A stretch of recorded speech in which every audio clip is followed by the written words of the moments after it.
ഈ പലസ്തീനിലേക്ക് ഇസ്രയേൽ നടത്തിക്കൊണ്ടിരിക്കുന്ന ആക്രമണം, ഇപ്പോൾ റഫ എന്ന് പറയുന്ന പ്രദേശം ഇസ്രയേൽ പിടിച്ചെടുക്കുന്നതിന് തൊട്ട് മുമ്പാണ് ഈജിപ്തിൽ കോയ്റോയിൽ വെച്ച് ഖത്തറും ഒക്കെ മുൻകൈയെടുത്ത് ഒരു മധ്യസ്ഥ ശ്രമം ഉണ്ടായി.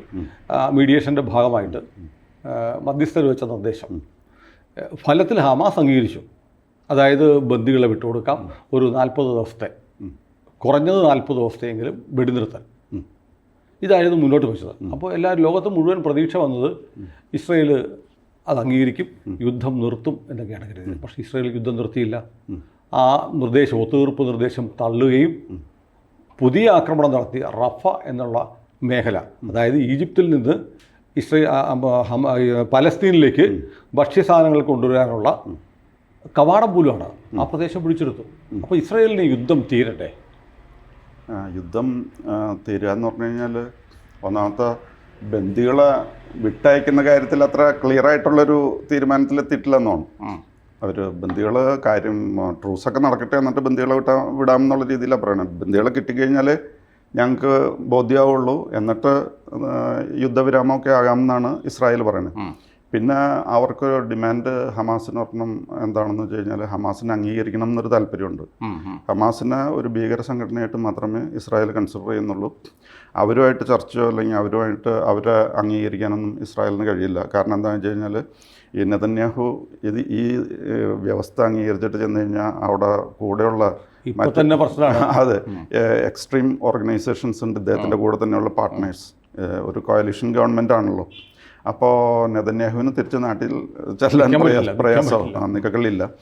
പിന്നെന്താണെന്ന് വെച്ച് കഴിഞ്ഞാൽ ഇങ്ങനെ ഇടയ്ക്കിടയ്ക്ക് ഈ മിസൈൽസൊക്കെ ഇങ്ങനെ വിട്ടുകൊണ്ടിരിക്കുക എന്നുള്ളത് ഒരു കളി പോലെ ആയി കഴിഞ്ഞാൽ അതും പറ്റില്ല. ഇത് കർക്കശമായിട്ട് തന്നെ ഈ പ്രശ്നം അവസാനിപ്പിക്കണം എന്നവർക്ക് ആഗ്രഹമുണ്ട്. കാരണം എന്താണെന്ന് വെച്ച് കഴിഞ്ഞാൽ ഇപ്പോൾ ഈ ബന്ദികളെ കൈമാറ്റം ചെയ്യുന്നതിന് തന്നെ പകരം അങ്ങോട്ട് കുറേ പേരെ വിട്ടുകൊടുക്കണമെന്ന് പറയുന്നുണ്ട്. അത് ഒരാളെന്നുള്ളതായിരിക്കില്ലേ ഈ ക്വസ്റ്റ്യൻ. അതെ അതെ, അത് 30 പേരെങ്കിലും വിട്ടുകൊടുക്കേണ്ടി വരും ഒരാൾക്ക്. അങ്ങനത്തെ ഒരു ഡിമാൻഡ് നേരത്തെ ആദ്യം കേട്ടത് ഇസ്രായേലിന്റെ ജയിലിലുള്ള മുഴുവൻ പലസ്തീനികളെയും അങ്ങനത്തെ ആയിരിക്കുള്ള ഡിമാൻഡ്. ഇതിന് മുമ്പ് പ്രാവശ്യം ഗിലാദ് എന്ന പേരുള്ള ഒരു പട്ടാളക്കാരനെ അവർ പിടിച്ചുകൊണ്ടായിരുന്നു ഈ ഹമാസ്. അന്ന് ഈ ഗിലാദിനെ വിട്ടുകിട്ടാൻ വേണ്ടി 1027 പേരെ അങ്ങോട്ട് വിട്ടിട്ടാണ്. നല്ല ഉറച്ച കൊടുംഭീകരന്മാർ. ഈ കൊടുംഭീകരന്മാർ 1027 പേരെ വിട്ടുകൊടുത്തിട്ടാണ് ഈ ഗിലാദ് എന്ന് പറയുന്ന ഒരാൾ ഇവിടെ ഇസ്രായേലിന് തിരിച്ചു കൊടുത്തത്. അപ്പോൾ ഇസ്രായേൽ ഹ്യൂമൻ ലൈഫിന് അത്രയും വില കൽപ്പിക്കുന്നുണ്ട്. ഈ ഒരാൾക്ക് വേണ്ടിയിട്ട് 1027 പേരെ വിട്ടുകൊടുക്കുകയാണ്. പിന്നെ ഇവരുടെ അടുത്തേക്ക് ഇങ്ങനെ മിസൈലും മറ്റു കാര്യങ്ങളൊക്കെ വന്നു. അവർക്ക് അവിടെ സ്വസ്ഥമായി ജീവിക്കാൻ പറ്റാത്ത സാഹചര്യം വരുമ്പോൾ അവർ ഏത് രീതിയിലും ആക്രമിക്കും. അതാണ് അതിൻ്റെ പ്രശ്നമുള്ളത്. അപ്പോൾ ഇസ്രയേലും ഈ ഹമാസും തമ്മിലുള്ള, അല്ലെങ്കിൽ ജൂതന്മാരും മുസ്ലിമുകളും അങ്ങനെ പറയുന്നതാണ് കുറച്ചുകൂടെ നല്ലത്, ഈ സംഘടനകളുടെ പേര് മാറ്റി വെച്ചിട്ട്, തമ്മിലുള്ള ഈ ശത്രുതയ്ക്ക് ഈ ഒരു പെട്ടെന്ന് ഈ അവിടെ നടന്ന ഭീകരാക്രമണം മാത്രമല്ലല്ലോ, പരമ്പരാഗതമായി നിൽക്കുന്ന ഒരു വൈരമുണ്ട്, പ്രത്യേകിച്ച് ഇസ്രയേലിനോട്. എന്താണ് അതിന് കാരണം? അല്ല, അവർക്ക് പ്രിഡോമിനൻ്റ്ലി ഒരു മുസ്ലിം ഏരിയ ആണല്ലോ അത്. ആ മിഡിൽ ഈസ്റ്റ് മുഴുവനും മുസ്ലിം കൺട്രീസ് ആണല്ലോ. അപ്പോൾ അവിടെ ജൂതന്മാർ വന്ന് താമസിക്കുന്നതിനോട് പൊതുവിൽ മുസ്ലിം കൺട്രീസിന് പണ്ടുതൊട്ടേ താല്പര്യമില്ല. എന്താണ് കാരണം എന്നാണ് ഞാൻ ചോദിച്ചത്. അത് ഇപ്പോൾ ഓരോ ആൾക്കാർക്കും ഓരോ ആറ്റിറ്റ്യൂഡാണല്ലോ. ചിലർക്ക് മറ്റു മതത്തിലുള്ളവരെ സ്വീകരിക്കാനോ അടുപ്പിക്കാനോ അത്ര താല്പര്യം ഉണ്ടാവില്ല. അപ്പോൾ അത് അവരുടെ ഒരു ഏരിയയാണ് എന്നുള്ളതാണ് അറേബ്യൻ കൺട്രീസിൻ്റെ ഒരു കാഴ്ചപ്പാട്. അവിടെ മറ്റുള്ളവർ വരുന്നതിൽ അവർക്ക് വലിയ താല്പര്യം. ഞാൻ എവിടെ വായിച്ചിട്ടുണ്ട് സാർ, അതായത് ഈ ജൂതന്മാരോട് അന്ധമായ തീർത്താൽ തീരാത്ത പകയാണ് ഇസ്ലാം. അതായത് ഖുറാനിൽ തന്നെ പറഞ്ഞിട്ടുണ്ട്, കാണുന്നവനെ ജൂതനെ എവിടെ കണ്ടാലും കൊല്ലണം. അവസാനത്തെ ജൂതനെ ഞാൻ കേട്ടിട്ടുള്ളതാണ്, ശരിയാണെന്ന് എനിക്കറിയില്ല, സാറിൻ്റെ അറിവിലേക്ക് ഞാൻ പറയാം. സാറിന് അതായത് ഇങ്ങനെ കുറേ കാര്യങ്ങളുണ്ടല്ലോ, ഞാനൊന്ന് പൂർത്തിക്കട്ടെ. അതായത് അവസാനത്തെ ജൂതനും ഇങ്ങനെ കൊന്നു കഴിയുമ്പോൾ ഇപ്പോൾ ലാസ്റ്റ് ജൂ അയാൾ ഏതോ ഒരു മരത്തിൻ്റെ പിന്നിൽ ഒളിച്ചിരിക്കും. അപ്പോൾ ആ മരം പറയും, ഇതാ എൻ്റെ പുറകിൽ ഒരുത്തനുണ്ട്, അവരെ കുടിക്കൊല്ലു എന്ന് പറയും എന്നൊക്കെ ഖുറാനിൽ എഴുതി വെച്ചിട്ടുണ്ടെന്ന് പറയുന്നത് ഞാൻ കേട്ടിട്ടുണ്ട്. ശരിയായിരിക്കും. ഇതിൽ കുറേ കാര്യങ്ങൾ ഖുറാനിലുണ്ട്. പിന്നെ വേറെ ചില ഗ്രന്ഥങ്ങളുണ്ട്. ഹാദിത്സ് എന്ന് ഇംഗ്ലീഷിൽ പറയും, ഹദീസ് നമ്മൾ മലയാളത്തിൽ പറയാറുണ്ട്. ഹാദിത്സ് എന്ന് പറഞ്ഞു കഴിഞ്ഞാൽ ഓക്സ്ഫോർഡ് ഡിക്ഷണറിയിൽ അതിൻ്റെ മീനിങ് കൊടുത്തിരിക്കുന്ന ട്രഡീഷൻസ് എന്നാണ്. അപ്പോൾ ഈ ഹാദിത്സിൽ പറഞ്ഞിരിക്കുന്ന പല കാര്യവും ജൂതന്മാരെ ഇങ്ങനെയൊക്കെ ആക്രമിക്കുന്ന കാര്യങ്ങൾ വളരെയധികം അതിലുണ്ട്. ഈ ഖുറാൻ വായിക്കുന്നത് കൂടാതെ ഹാദിസും വായിക്കും, അല്ലെങ്കിൽ ഹദീസുകളും അല്ല, വായിക്കും. അതെന്തായിരിക്കും അങ്ങനെ ഒരു പ്രത്യേക വിഭാഗത്തെ ഇങ്ങനെ ഐഡന്റിഫൈ ചെയ്ത് അവർ കൊല്ലപ്പെടേണ്ടതാണ്, ഇപ്പോൾ കാഫിറുകൾ കൊല്ലപ്പെടേണ്ടതാണെന്ന് പറയുന്നുണ്ട്, അത് ജനറലി ഇസ്ലാം അല്ലാത്ത എല്ലാവരും. പക്ഷേ ഈ ജ്യൂസിനെതിരെ ഇത്ര പർട്ടിക്കുലറായിട്ട് അവരെ ഐഡന്റിഫൈ ചെയ്ത് അവരെ ടാർഗറ്റ് ചെയ്ത് ഈ വിശുദ്ധ ഗ്രന്ഥങ്ങളോ അല്ലെങ്കിൽ എന്ന് പറയുന്ന ഗ്രന്ഥങ്ങളോ അല്ലെങ്കിൽ മറ്റ് ഹദീസ് പോലെയുള്ളതൊക്കെ പറയുന്നുണ്ടെങ്കിൽ അതിൻ്റെ കാരണമാണ് ഞാൻ പിന്നെ ജൂതന്മാരിൽ നിന്നും ജൂതന്മാരെ ഒരു തരത്തിലും സ്വാധീനിക്കാനായിട്ട് മുഹമ്മദിന് കഴിഞ്ഞിട്ടില്ല. മറ്റു പല ആൾക്കാരെയും മനസ്സാന്തരപ്പെടുത്താനും അവരുടെ മതത്തിലേക്ക് കൊണ്ടുവരാനൊക്കെ കഴിഞ്ഞിട്ടുണ്ട്. ജൂതന്മാരുടെ അടുത്ത് ഇതൊന്നും നടന്നിട്ടില്ല. മാത്രമല്ല, ഈ മുഹമ്മദിൻ്റെ മരണത്തിന് കാരണക്കാരിയായിട്ട് പറയുന്ന ഒരാളാണ് സഫ. ഖൈബർ യുദ്ധത്തിൽ പിടിച്ചുകൊണ്ടുവന്നതാണ്. ആ ഖൈബർ യുദ്ധത്തിൽ പിടിച്ചുകൊണ്ടുവന്ന ആ സ്ത്രീയാണ് ഭക്ഷ്യ വിഷം അങ്ങനെയൊക്കെ പറഞ്ഞ അങ്ങനെയൊരു വിശ്വാസമുണ്ട്. പക്ഷെ ഈ ഖുറാനിലായാലും ജൂതന്മാരോട് യാതൊരു സൗഹൃദവും പാടില്ല, അവരെ ശത്രുക്കളായിട്ട് തന്നെയാണ്. ഇതാണോ കാരണം? ഇവരുടെ അതുകൊണ്ടാകാം. അല്ലാതെ തന്നെ ഈ ഖുറാനിൽ ജൂതന്മാരെ പറ്റി വളരെ മോശമായിട്ടാണ് പറയുന്നത്. അവരൊരിക്കലും അടുപ്പിക്കാൻ പാടില്ലാത്തൊരു വർഗമായിട്ടാണ് ഖുറാനിലും അല്ലെങ്കിൽ ഹദീസിലും പറയണത്. അപ്പം ഇതിൽ ഏതെങ്കിലുമൊക്കെ ഹദീസ് വായിച്ചാലും മതി, ഹദീസുകൾ വായിച്ചാലും മതി, അതിൽ ജൂതന്മാരെ പറ്റി വളരെ മോശം കമൻസ് ഇഷ്ടം പോലെ കാണാൻ പറ്റും. അല്ല, അതാണോ ഈ ശരിക്കും ഈ ജൂതപ്പകയോട് ഇസ്രയേലിനോടുള്ള ദേഷ്യത്തോടുള്ള ഇതിനുള്ള ഒരു കാരണം ഇതായിരിക്കുമോ എന്നറിയാൻ? പിന്നെ അതൊരു കാരണമായിരുന്നു. പിന്നെ പ്രശ്നം എന്ന് പറഞ്ഞാൽ ഓരോ യുദ്ധം കഴിയുമ്പോഴും ശത്രുത വർദ്ധിക്കുകയാണല്ലോ. ഇപ്പം ഇന്ത്യ പാകിസ്ഥാൻ യുദ്ധം 2 എണ്ണം കഴിയുമ്പോൾ നമുക്ക് അങ്ങോട്ടും ഇങ്ങോട്ടുള്ള പക കൂടി വരുവാണ്. അതേപോലെ തന്നെ അവിടെ ആയി കഴിഞ്ഞാലും ഇവർ പല പ്രാവശ്യം ഈ ജൂതന്മാരെ തൂത്തുമാറ്റാനായിട്ട് പോയിരുന്നു. 1967, അതേപോലെ 73, അങ്ങനെ പല, പിന്നെ 48, ഇതിലൊക്കെ ജൂതന്മാർ അടിച്ചു നിരപ്പാക്കുന്ന ഒരു നയമാണ് അവർ സ്വീകരിച്ചത്. അപ്പോൾ അത് കാലാകാലങ്ങളായിട്ട് ഇങ്ങനെ ഈ ശത്രുതയുണ്ട്. പിന്നെ ജൂതന്മാർ ഇവിടെ വന്നില്ലായിരുന്നെങ്കിൽ അറബികൾക്ക് വളരെ സുഖമായിട്ട് അവിടെ താമസിക്കാമായിരുന്നു. വേറെ പുറത്തുനിന്നുള്ള ആരും കൂടാതെ, ഈ വരുത്തൻ എന്ന് പറയുമല്ലോ, വരുത്തന്മാരെ കൂടാതെ അവരുടെ തന്നെ ആൾക്കാർ മാത്രമായിട്ട് അവിടെ സന്തോഷമായിട്ട് ജീവിക്കാമായിരുന്നു ഈ ജൂതന്മാർ വന്നിട്ടില്ലായിരുന്നെങ്കിൽ. അതിൻ്റെ പുറത്ത് അവരെ പുറത്താക്കാൻ വേണ്ടിയിട്ട് ശ്രമിക്കുന്നതിനിടയിൽ സ്വന്തം രാജ്യത്തിൻ്റെ ഭാഗങ്ങൾ പോയിക്കൊണ്ടിരിക്കുകയായിരുന്നു അറബികൾക്ക്. അപ്പം അങ്ങനെ ഓരോ പ്രാവശ്യം ഓരോന്ന് കഴിയുന്തോറും ആ ശത്രുത വർദ്ധിച്ചു വരികയാണ്. ജൂതന്മാർ അവർ ശത്രുക്കൾ എന്ന് പറഞ്ഞു കഴിഞ്ഞാൽ ഭയങ്കര ശത്രുവായിട്ട് തന്നെ കാണുന്നത്. പിന്നെ ഈ ക്യാമ്പ് ഡേവിഡ് അക്കോർഡൊക്കെ സൈൻ ചെയ്തതിന് ശേഷം അറബികളുടെ തിങ്കിങ്ങിൽ കുറച്ച് വ്യത്യാസം വന്നിട്ടുണ്ട്. ഈജിപ്തിൻ്റെയൊക്കെ ഈജിപ്തിന് അത്ര വലിയ ശത്രുതയില്ല. ഈജിപ്റ്റ് ഇവരുമായിട്ട് ലോഹ്യത്തിൽ പോകാനാണ് ഉദ്ദേശിക്കുന്നത്. ആദ്യമൊക്കെ വളരെ സ്പിരിറ്റഡ് ആയിട്ട് അവർ യുദ്ധം ചെയ്യുമായിരുന്നു. ഇപ്പോൾ ഈ പറഞ്ഞ 67 കഴിഞ്ഞാലും 48 73 ഒക്കെ. അപ്പോൾ 73 ഇവർ കമ്പാരിറ്റീവ്ലി ഒരു ബെറ്റർ ഷോയിങ് കാഴ്ചവെച്ചത് ഈജിപ്റ്റ് അല്ലെങ്കിൽ അറബികൾ. അപ്പോൾ അൻവർ സാദത്തായിരുന്നു ഈജിപ്ഷ്യൻ പ്രസിഡന്റ്. അപ്പോൾ അദ്ദേഹം വിചാരിച്ചത് he has become A hero, ഈ അറബികളുടെ മൊത്തം ഹീറോ ആയി മാറി എന്നുള്ള വിശ്വാസമായിരുന്നു. അന്ന് നമ്മുടെ ഇവിടെയൊക്കെ പ്രൈവറ്റ് ബസ്സുകൾക്ക് പലതിനും അൻവർ സാദത്ത് പേരിടുമായിരുന്നു. അത്രയും ആരാധന ആഗോളതലത്തിൽ അൻവർ സാദത്തിനോട് ആ 1973 വാർ കഴിഞ്ഞപ്പോൾ ഉണ്ടായിരുന്നു. സാധാരണ തോക്കുന്ന പോലെ അത്രയും വലിയൊരു പരാജയമൊന്നും അവർക്ക് വേണ്ടി വന്നില്ല ആ യുദ്ധത്തിൽ. ഇസ്രായേലുമായിട്ടുള്ള യുദ്ധം 1973 യുദ്ധം. എന്തായിരുന്നു യുദ്ധത്തിന് കാരണം? യുദ്ധത്തിന് പ്രത്യേകിച്ച് കാരണമൊന്നും ഉണ്ടായില്ല. പെട്ടെന്ന് ഒരു അൺഎക്സ്പെക്റ്റഡ് അറ്റാക്ക് നടത്തായിരുന്നു 73. അവരുടെ പെരുന്നാളിൻ്റെ യോം കിപ്പർ എന്ന് പറയുന്ന പെരുന്നാളിൻ്റെ സമയത്ത് ആവുമ്പോൾ ആരും ശ്രദ്ധിക്കില്ല എന്നുള്ള രീതിയിൽ അൺഎക്സ്പെക്റ്റഡ് അറ്റാക്ക്. തീവ്രവാദി ആക്രമണം ഉണ്ടായത്. അപ്പോൾ ഈ ഈജിപ്ഷ്യൻ പ്രസിഡന്റ് പ്രതീക്ഷിച്ചത് എന്താണെന്ന് വെച്ച് കഴിഞ്ഞാൽ കമ്പാരിറ്റീവ്ലി ഇതുവരെ ജൂതന്മാരായിട്ട് നടന്ന അറ്റാക്സിൽ ഏറ്റവും ബെസ്റ്റ് പെർഫോമൻസ് ആണിത്. മറ്റതിലൊക്കെ എന്ന് പറഞ്ഞു കഴിഞ്ഞാൽ ഔട്ട് ക്ലാസ്ഡ് ആയിപ്പോയി. ഇതിൽ പക്ഷേ അത്രയും പ്രശ്നമൊന്നും ഉണ്ടായിട്ടില്ല. ഒരു ഇതൊക്കെ പിടിച്ചു നിന്നു. പക്ഷെ ജയിച്ചെന്ന് പറയാൻ പറ്റില്ല. അതായത് ജയിച്ചുവെങ്കിൽ ഇസ്രായേൽ കാണില്ല, അപ്പോൾ തന്നെ ഇല്ലായ്മ ചെയ്തോളെ. അപ്പോൾ അതുകൊണ്ട് ഈ അൻവർ സാദത്ത് പ്രതീക്ഷിച്ചത് എന്താണെന്ന് വെച്ച് കഴിഞ്ഞാൽ I have become A hero, ഞാൻ ഇനി അറബി നാടുകളിൽ എവിടെ ചെന്ന് കഴിഞ്ഞാലും ഭയങ്കര സ്വീകരണമായിരിക്കും എന്നൊക്കെ പ്രതീക്ഷിച്ചു. ഈ യുദ്ധം കഴിഞ്ഞ് അദ്ദേഹം കുവൈറ്റ് ഒന്ന് വിസിറ്റ് ചെയ്യാൻ പോയി. അപ്പോൾ 1973 കുവൈറ്റ് എന്ന് പറഞ്ഞാൽ perhaps highest per capita income ഉള്ളൊരു കൺട്രി ആയിരുന്നു കുവൈറ്റ്. എന്ന് പറഞ്ഞു കഴിഞ്ഞാൽ അവർക്ക് അവിടെ പെട്രോളിൻ്റെ ശേഖരം കണ്ടെത്തി, ഭയങ്കരമായിട്ട് അവിടെ പെട്രോളുണ്ട്. മാത്രമല്ല 1973 വാറിനോടനുബന്ധിച്ച് അവർക്ക് തോന്നിയ പോലെ വില കൂട്ടാമായിരുന്നു. ഇന്നത്തെ പോലെയല്ല. അവർ ഒപെക് തീരുമാനിച്ചു കഴിഞ്ഞാൽ തോന്നിയ വിലയാണ്. അത് ചിലപ്പോൾ 3 ടൈംസ് എന്ന് പറയുമ്പോൾ 300% ആണ് വില കൂടുന്നത്. അത്രയും വില കൂടി ഇഷ്ടം പോലെ പണത്തിൻ്റെ മോളിൽ കിടക്കുകയാണെന്ന് കുവൈറ്റ്.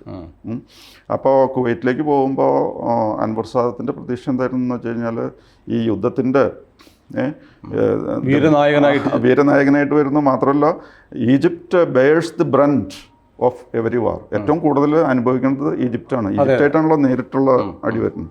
അപ്പോൾ ഭയങ്കര ആരാധനയായിരിക്കും ഇവർക്കൊക്കെ എന്ന് വിചാരിച്ചിട്ടാണ് ഈ കുവൈറ്റിലേക്ക് പോയത്. കുവൈറ്റിൽ ചെന്നപ്പോൾ അന്നത്തെ പല പത്രങ്ങളിലും എഴുതിയിരുന്നത് പിച്ചപാത്രവുമായി അൻവർ സാദത്ത് കുവൈറ്റിലേക്ക് എന്നും പറഞ്ഞാണ് പത്രങ്ങളിൽ ഞാൻ ചിലർ പറഞ്ഞ് കേട്ടേക്കുന്നതാണ്. ഇങ്ങനെ ഒരു ക്യാപ്ഷനായിരുന്നു പല ന്യൂസ് പേപ്പർ ആർട്ടിക്കിളിൻ്റെയും ലീഡ് സ്റ്റോറി അങ്ങനെയായിരുന്നു. അപ്പോൾ അങ്ങനത്തെ അതേപോലെയുള്ള ട്രീറ്റ്മെൻറ്റും ഉണ്ട്. കാരണം എന്താണെന്ന് വെച്ച് കഴിഞ്ഞാൽ യുദ്ധം നടന്നു, യുദ്ധത്തിൽ ഈജിപ്തിന് കുറേ കഷ്ടനഷ്ടങ്ങൾ വന്നിട്ടുണ്ട്, അത് നികത്താനാണ് വരുന്നതെന്നുള്ള ഒരു മുൻവിധിയോട് കൂടിയാണ് ഇദ്ദേഹം ഏത് രാജ്യത്ത് പോയി കഴിഞ്ഞാലും അറബികൾ പെരുമാറിക്കൊണ്ടിരുന്നത്. അപ്പോൾ ഈ അൻവർ സാദത്തിൻ്റെ ചിന്താഗതിയിലൊരു വ്യത്യാസം വന്നു. അതായത് നമ്മൾ എല്ലാ യുദ്ധത്തിലും ഏറ്റവും മുന്നിൽ നിന്ന് അടി വാങ്ങിക്കുക. ഈ അടി വാങ്ങിച്ചു കഴിഞ്ഞിട്ട് നമുക്ക് നഷ്ടമുണ്ട്, പക്ഷെ വേറെ ആരും അത് അംഗീകരിക്കണമില്ല. പിന്നെ അതിലും ഭേദം സമാധാനമാണ്, തല്ലുകൊള്ളുന്നു. അങ്ങനെ പിന്നെ അദ്ദേഹം ഈ ഈജിപ്ഷ്യൻ പാർലമെൻറ്റിനെ അഡ്രസ്സ് ചെയ്തപ്പോൾ അങ്ങേര് പറഞ്ഞു, നമുക്കിനി സമാധാനമാണ് ആവശ്യം. ഈ യുദ്ധമായിട്ട് നടന്നിട്ട് കാര്യമില്ല, സമാധാനം വേണം. അതിന് എന്ത് വില കൊടുക്കാനും ഞാൻ തയ്യാറാണ്, സമാധാനം അത്യാവശ്യമാണെന്ന് പറഞ്ഞു. അങ്ങനെ അദ്ദേഹം സമാധാനത്തിൻ്റെ ലൈനിലേക്ക് മാറി. അപ്പോൾ ഇവിടെ വണ്ടിക്ക് പേരിട്ടവരൊക്കെ പേര് വായിച്ചു കാണാം. ഇപ്പോൾ അന്ന് അന്ന് വായിച്ചു. അല്ല, അത് തന്നെയല്ല, ഇപ്പോൾ അൻവർ സാദത്ത് എന്നൊരു പേര് ഒരു ബസ്സിലും കാണാൻ സാധ്യത. ആലുവ MLA പേര് അൻവർ സാദത്ത്, അത് അന്നിട്ടേക്കണ പേരാ, ഇപ്പം ഇടില്ല. അൻവർ സാദത്തിന്റെ മക്കൾക്കാർക്കും ആ പേര് ഒരു ഈ പറഞ്ഞ MLA ആരുടെയും ഇപ്പൊ അതായത് ഈ ക്യാമ്പ് ഡേവിഡ് അക്കോർഡ് സൈൻ ചെയ്തതോടുകൂടി ഈ Anwar Sadat became persona non grata to all other Arab countries. ഇവരെ അങ്ങ് ഒഴിവാക്കാൻ തുടങ്ങി, വർജിച്ചു ഈജിപ്തിനെ. അതേപോലെ ഈ ക്യാമ്പ് ഡേവിഡ് അക്കോർഡ് സൈൻ ചെയ്തു എന്ന പേരിൽ ആയത്തുള്ള ഖുമൈനി. ക്യാമ്പ് ഡേവിഡ് അക്കോർഡിൻ്റെ ഡീറ്റെയിൽസ് ഒന്ന് പറയാമോ? ആ ക്യാമ്പ് ഡേവിഡ് അക്കോർഡിൻ്റെ ഫലമായിട്ട് പലതും, ഉദാഹരണത്തിന് എന്തായിരുന്നു അതിൻ്റെ അത് മെനാച്ചം ബഗിനായിരുന്നു എന്നാണ് അന്ന് പ്രൈം മിനിസ്റ്റർ ഇസ്രായേൽ. മെനാച്ചം ബഗിനുണ്ടായിരുന്നു. അതേപോലെ ജിമ്മി കാർട്ടർ ആയിരുന്നു അമേരിക്കൻ പ്രസിഡന്റ്. അദ്ദേഹം വലിയൊരു സമാധാനവാദിയായിരുന്നു. പിന്നെ ഈജിപ്ഷ്യൻ പ്രസിഡന്റ് അൻവർ സാദത്ത്. അപ്പോൾ ഈ അൻവർ സാദത്തിനൊക്കെ അതിൻ്റെ പേരിൽ നൊബേൽ പ്രൈസ് കിട്ടുകയും ചെയ്തു. അപ്പോൾ ഈജിപ്തിന് കിട്ടിയ ഏറ്റവും വലിയ മെച്ചം എന്താണെന്ന് വെച്ച് കഴിഞ്ഞാൽ ഈ സിനായ് മലകളുണ്ടല്ലോ, മലനിരകൾ, അത് മുഴുവനും 67 വാറിൽ ഇസ്രായേൽ പിടിച്ചെടുത്തായിരുന്നു. പക്ഷേ അതൊക്കെ without shedding A drop of blood or without firing A single bullet അതെല്ലാം ഈജിപ്തിന് വിട്ടുകൊടുത്തായിരുന്നു. ഇസ്രായേൽ വിട്ടുകൊടുത്തു. ഒരുപാട് കൺസെഷൻ. ഇസ്രായേൽ പിടിച്ചെടുത്ത ലാൻഡ് വിട്ടുകൊടുക്കാറില്ല. പക്ഷേ ഇങ്ങനെ സമാധാനത്തിന് ഇസ്രായേൽ വളരെയധികം വില കൽപ്പിക്കുന്നുണ്ട്. അപ്പോൾ അവർ ഈ ഈജിപ്തിൻ്റെ ഈ സ്ഥലങ്ങളൊക്കെ വിട്ടുകൊടുത്തു. അങ്ങനെ പല കൺസെഷൻസും പല സിറിയയ്ക്കും ഒക്കെ ചെയ്തിട്ടുണ്ട്. അങ്ങനെയാണ് ഈ ക്യാമ്പ് ഡേവിഡ് അക്കോർഡ് പോസിബിളായത്. അപ്പോൾ അതിൻ്റെ പേരിൽ ഇവർക്ക് മെനാച്ചം ബഗിനും അൻവർ സാദത്തിനൊക്കെ അന്ന് നൊബേൽ പ്രൈസ് ഫോർ പീസ് കിട്ടിയായിരുന്നു. പക്ഷേ അദ്ദേഹം ഇതെല്ലാം നേടി എടുത്തെങ്കിലും ബാക്കിയുള്ള മുസ്ലിം കൺട്രീസിന് അദ്ദേഹത്തോട് എതിർപ്പായി. കാരണം എന്താണെന്ന് വെച്ചാൽ മുസ്ലിംസ് എല്ലാം കൂടി നിന്നിട്ട് ഇസ്രായേലിനെ പൊളിച്ച് ഇല്ലാതെയാക്കുക എന്നുള്ളതായിരുന്നു പദ്ധതി. പക്ഷേ കുറേ കഴിഞ്ഞപ്പോൾ ഈ അൻവർ സാദത്തിന് അമേരിക്കയും ഭയങ്കര വിശ്വാസമായി, ഇസ്രായേലിനും ഭയങ്കര വിശ്വാസമായി. ബാക്കി എല്ലാവർക്കും ഡെത്ത് ടു ഇസ്രായേൽ എന്നായിരുന്നു സാധാരണ അവിടെ ആ ഭാഗങ്ങളിൽ കേൾക്കുന്ന മുദ്രാവാക്യം. പക്ഷേ അത് മാറി അമേരിക്കയായിട്ട് ഇദ്ദേഹം ഇത്രയും അടുക്കുന്നത് പല അറേബ്യൻ കൺട്രീസിനും ഇഷ്ടമായില്ല. അറേബ്യൻ കൺട്രീസിന് മാത്രമല്ല, 1979 ആയി കഴിഞ്ഞപ്പോൾ ആയത്തുള്ള ഖൊമേനി ഇവിടെ ഇറാനിൽ വന്നിട്ട് അയാളാണ് ഈ ഖൊമേനിയാണ് അന്ന് ഏറ്റവും ശക്തമായിട്ട് ഈ ക്യാമ്പ് ഡേവിഡ് അക്കോർഡിനെ ആക്രമിച്ചത്. ഇത് ഭയങ്കര വഞ്ചനയായിപ്പോൾ എന്ന് പറഞ്ഞിട്ട്. എന്ന് മാത്രമല്ല, അദ്ദേഹം വേറൊരു ആവശ്യം കൂടി വെച്ചു, ഈ അൻവർ സാദത്തിൻ്റെ വലത്തെ കൈ വെട്ടിക്കളയണമെന്ന് പറഞ്ഞു. ഈ ക്യാമ്പ് ഡേവിഡ് അക്കോർഡ് സൈൻ ചെയ്ത് ആ കൈ വെട്ടിക്കളയണം എന്നാണ് ആയത്തുള്ള ഖൊമേനി അന്ന് പറഞ്ഞത്. അത്രയും എതിർപ്പായിരുന്നു. അന്ന് അദ്ദേഹം അത് പറയുമ്പോൾ എല്ലാ മുസ്ലിം കൺട്രീസും ആവേശം കൊള്ളുമായിരുന്നു. കാരണം അന്ന് the entire Muslim world so Ayatollah Khomeini ആ വ്യത്യാസമില്ലാതെ അദ്ദേഹത്തെ മാനിക്കുന്ന സമയമായിരുന്നു. 1979 അദ്ദേഹം ഇറാനിലേക്ക് വരുന്നത്. ഇറാനിൽ വന്നപ്പോൾ അതിഭയങ്കരമായ ആരാധനയായിരുന്നു എല്ലാ മുസ്ലിങ്ങളും. പക്ഷേ ഇന്ന് ഷിയാകളെ ശത്രുക്കളായിട്ടാണ് പല അറേബ്യൻ കൺട്രീസും കാണുന്നത്. അല്ല, ഇത് പറഞ്ഞ പോലെ ഈ ഒരുപക്ഷെ കുവൈറ്റിൽ നിന്നുണ്ടായ കുവൈറ്റിൽ നിന്നുണ്ടായ ഈ തിക്താനുഭവമായിരിക്കും ഒരു പക്ഷേ അൻവർ സാദത്തിൻ്റെ കണ്ണ് തുറപ്പിച്ചത്. അത് കണ്ണ് തുറപ്പിച്ച ഒരു സംഭവമായിരുന്നു. അത് ലോക ചരിത്രത്തിൽ വലിയൊരു മാറ്റമാണ്. അതെ. ഈജിപ്റ്റ് പോലെയുള്ള ഇസ്രായേലിനോടും പലസ്തീനോടും ചേർന്ന് കിടക്കുന്ന ഒരു രാജ്യം വളരെ ന്യൂട്രലായി വേണമെങ്കിൽ സമാധാനത്തിൻ്റെ പ്രയോക്താക്കളായി മാറി. ഈ പലസ്തീൻ എന്ന് പറയുന്ന ഒരു രാജ്യം പണ്ടുണ്ടായിരുന്നോ?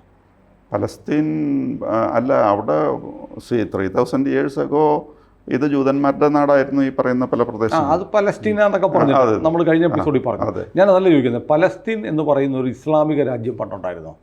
പലസ്തീൻ എന്നുള്ള പേര് നൽകിയത് റോമൻ സാമ്രാജ്യം അവിടെ ഭരണം നടത്തി. മുസ്ലിം രാജ്യമായിരുന്നു എന്നെങ്കിലും അല്ല, അറേബ്യൻ ആൾക്കാർ ഈ ജൂതന്മാരൊക്കെ വിട്ടു. ഇപ്പോൾ അവർ പറയുന്ന പലസ്തീനികളെ അവരുടെ സ്വന്തം ജന്മനാട്ടിൽ നിന്ന് ഇസ്രായേലിൽ തുരത്തി. ജന്മനാട്ടിൽ നിന്ന് തുരത്തുന്നു പറയുന്നത് ഒരു കണക്കിന് ശരിയാണ്. കാരണം കുറേ കാലം ജൂതന്മാരൊക്കെ അവിടെ നിന്ന് പോയല്ലോ.